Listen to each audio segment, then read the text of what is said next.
What is up, Sooner Nation?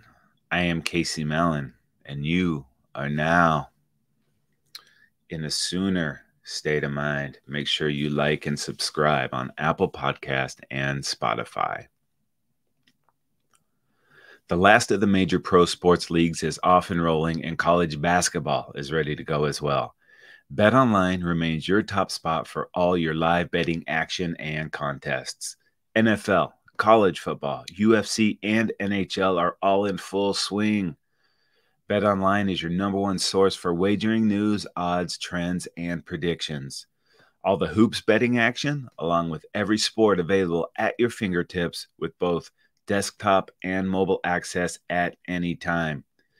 Head to BetOnline today and remember to use our promo code BELIEVE for your 50% welcome bonus on your first deposit. BetOnline, where the game starts. Sooner State of Mind family, happy November to you. I've been slamming Halloween candy for a week straight. I need this football game to hurry up and get here to get the bad taste of the Kansas game out of my mouth, as well as the nervousness that comes with the game, so I can stop eating these fun-sized Kit Kats. Not so fun anymore. How many does one really need? Don't ask, because we blew by that number on Wednesday. And the weekend is almost here. It's Bedlam, the final Big 12 version. The final one for who knows how long. And for such a big game, the series has been very one-sided.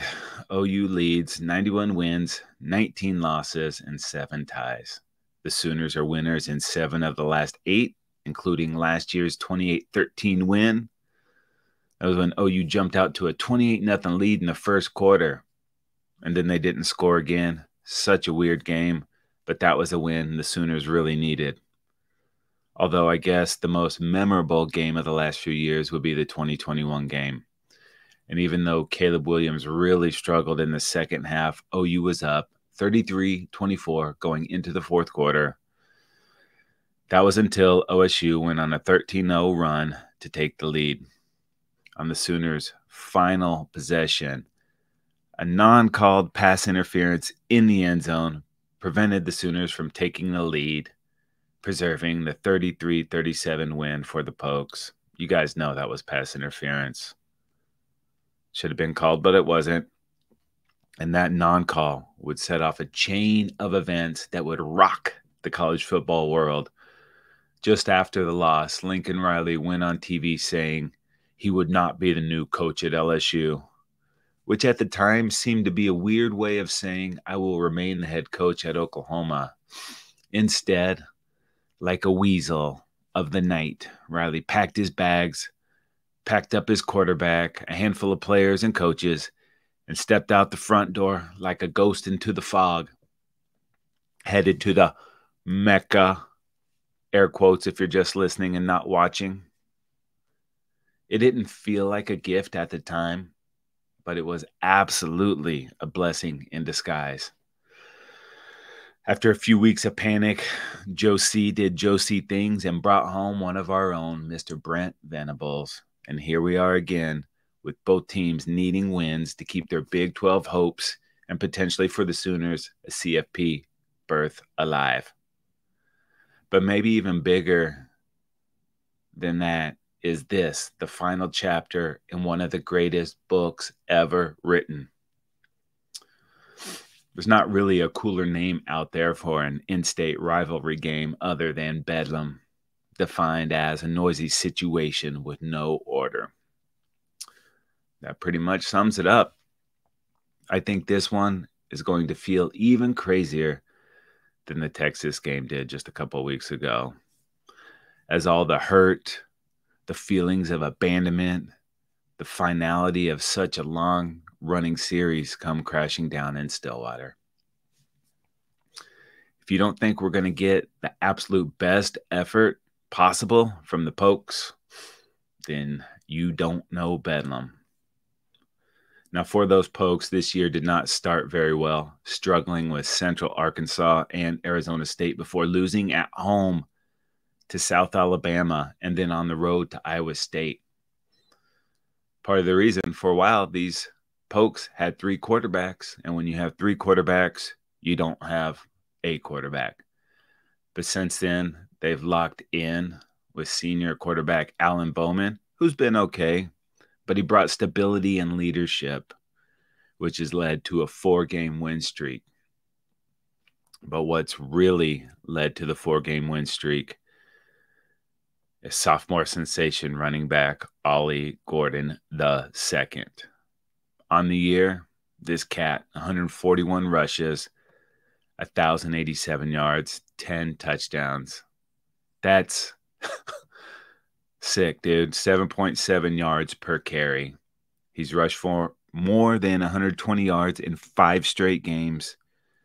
And in his last 2 games has gone for 271 and 282 with 6 touchdowns. That's over 10 yards a carry. Sooner fan, I would say that this causes me a very high level of concern. The way we've been tackling the last couple weeks, that's going to get us beat in this game. Poor angles, that will get us beat in this game. Lack of discipline will get us beat in this game. Not getting off blocks, yeah, you know where I'm going. That will get us beat in this game.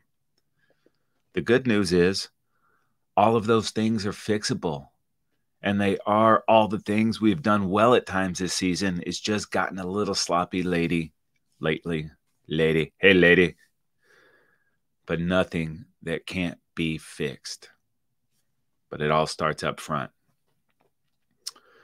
Not sure what the linebacker situation is going to look like on Saturday. Not sure what the status of Danny Stutzman will be. I think he will play no matter what. But what will that ankle allow him to do? He would play with a freaking bear trap on that ankle if he had to. I just worry that it will limit him, and it won't be his will to play, though. That's definitely for sure. And if Stutz can't go or is limited, that creates an opportunity for redshirt freshman Kip Lewis. This dude is a rising star. Now, you don't replace a guy like Danny Stutzman, but most people don't have a Kip Lewis on their roster either. This dude would already be starting at a bunch of other schools. Another young linebacker making a name for themselves, Kobe McKenzie. I have no worries about those guys being ready for the challenge if called upon. And before too much longer, they are going to be very hard to keep off the field. I mentioned the guys up front needing to get off their blocks, something they were not great at last week. I do expect a higher, more intense level of focus this week, especially from Trace Ford. Trace Ford, one of the only players to ever transfer from OSU to OU, maybe the only one. It's been a brutal last few years for Ford as he's dealt with 2 different ACL tears and a fractured kneecap. He's finally healthy and playing very well for the Sooners. Ford has been named a captain for this game, and he will be highly motivated to wreak havoc. And it's not that I'm not worried about the passing game, but I'm just very worried about the run game. Now, speaking of that pass game, maybe no Jaden Bray in this one. He missed last week. Already banged up at receiver. The Pokes might be forced into burning the red shirt on Leon Johnson III. The D3 transfer has all the tools, 6'5", 217, but he's still very raw. He's played in 4 games. They don't want to burn that red shirt, but they might have to if he's forced into action in this one. They do have senior Brennan Presley, who the Sooners are definitely familiar with. 9 for 118 last year.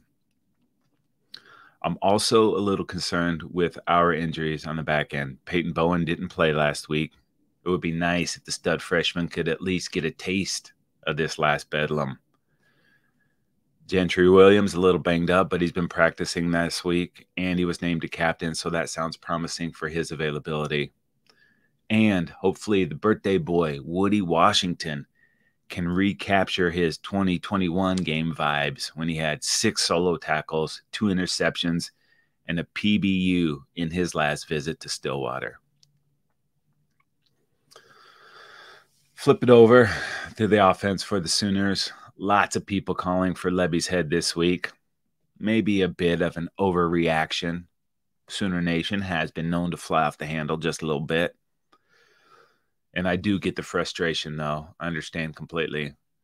We have veteran quarterback, Heisman candidate in Dylan Gabriel that up until last week had really played well, especially when games have been on the line. And it's not that he didn't play well last week. He did have the early pick six, but it felt like Levy kind of took the game out of his hands, and that would be a terrible mistake to repeat in this game. DG has been the best thing about this offense all season long. It's not close. He makes it go. We need it to be dime time all day on Saturday. I also want to see more Brennan Thompson. The dude only has 3 catches on the season, but those 3 catches have gone for 101 yards. I'm no math wizard, but that's over 30 yards a catch. Put him on the outside and let him fly.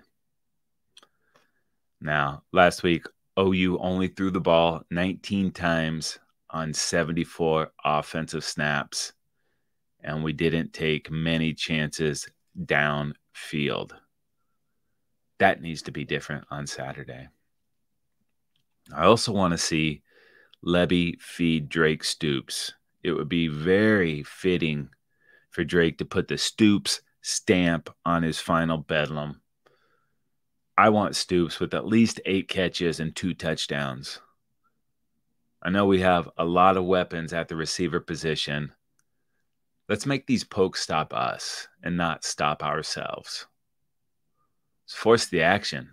Rocket fire, baby. Get it downfield. Let's do some work. I'm also sensing Sooner Nation is not pleased with all the jet sweeps. Just a hunch.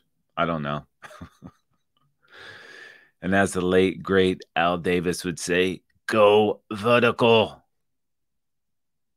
Also, in my brain, I was thinking, what about Gibson, Anderson, Freeman, and Thompson all on the field at the same time?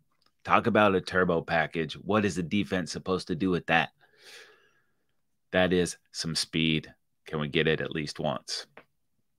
Now, the irony of the Kansas game is that it was probably our best running output of the season. As a team, 55 carries for 269 yards. That sounds pretty good. But once again, the longest run of the day, not so long, only 28 yards. It would be great to see one of our guys break one off for 50 plus. Big play to the house. Come on, we need it. It's been missing. Now, Okie State's Nicholas Martin, linebacker, he leads the Big 12 with 83 tackles. He also leads the Cowboys in tackles and sacks with 5 of those bad boys and 11.5 TFLs. Colin Oliver, pretty good too. He's the other linebacker. He has 4 sacks. Safety Cameron Epps, he has 3 interceptions. So there are some players on this Pokes defense. Tawee Walker came back like a man on fire and went man on fire Denzel on the Jayhawks last week. 23 carries, 146 yards, and a touchdown. Now, unfortunately, he left with an ankle injury too, but BV said this week the Sooners had their fingers crossed that both Stutzman and Walker would be available in Bedlam. Sooner Nation, hopefully we can collectively Sooner state of mind it into existence that both Walker and Stutz can play and do play well and are not hampered by those injuries. Put the energy towards it, people. Manifest. Think about it. Make it happen. Now, no Marcus Major last week, and I'm not sure of his status going into this game, but it would also be nice to see Major go out with some flavor. The frustrating thing is all the backs have had the opportunity to take over. Walker's come the closest, So hopefully injury does not get in the way of that, but it's not something we're used to seeing. The Sooners used 9 different offensive linemen against Kansas. Some of the mixing and matching was due to in-game injuries, others due to quality of play. Too much talent on the line for them not to figure things out. I did think we showed signs of physical domination last week. We need more of that. Impose our will on them. Wear down them pokes.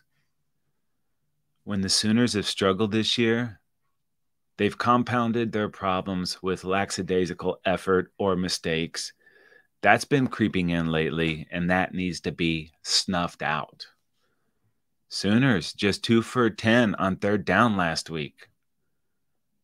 11 penalties for 101 yards last week too, including the drive with 3 personal fouls that led to a touchdown. In close games, those mistakes are magnified and make the difference. Gotta clean it up. A lot of penalties, but I do not expect to get any love from these refs on Saturday. I actually expect just the opposite. And if you expect the opposite, you'll be pleasantly surprised if the refs don't screw us in this game. But the only way to avoid that is to not make it close enough that a crap call can sizzle us with the game on the line. Cleaning up the slop is the only thing holding this team back. They have talent all over on both sides of the ball. They just need to play like the team they want to be. Now, I can see how they didn't get up for the Kansas game and might not have shown that opponent the respect they needed to, and that proved to be very costly. I do not think that will be an issue on Saturday. Lack of execution will be what does this team in if they lose this game. But that's the great thing about football. It forces you to literally and figuratively tackle the things that are an area of weakness. It forces you to face adversity, to continually test yourself, to keep proving yourself. The great ones look at that as opportunity. The great ones want that opportunity. That's what this team should want, and I think that's what they do want. On the day, you're either good enough or you're not. Cannot have busted coverages. These pokes are going to make some plays. You just got to make them earn everything. If we tackle well, we will win this game. And as bad as we played last week, Kansas still tried to give us the game. The Ethan Downs interception, that should have sealed the deal. That should have been it. Not playing well and still beating UCF wasn't the wake-up call that we thought it would be. It actually might have fed some complacency. You know, we didn't have to play that well. Found a way to win at the end. That might have created an issue. And sometimes it takes the sting of a loss to really get your attention. And if that's the case, these pokes should have our full attention. Cats on defense need to wrap up, not just blow up the runner. Arm tackles will make you look foolish, and bad angles will get you burnt. Ollie is no joke. Sooners cannot go in not fully focused. You got to wrap this cat up. You got to get him to the ground. Now Bedlam runs deeper in our house more than most. My sister and a lot of her closest friends are all Okie State alum. And I can't even watch this game with her. I know I'm no fun to watch a game with, but she's really no fun to watch a game with. Super loud, super annoying, rooting for those pokes, making me crazy. We don't really watch the games together anymore when we have the opportunity. And there's usually a 2-day cooling off period before we call and talk about the game.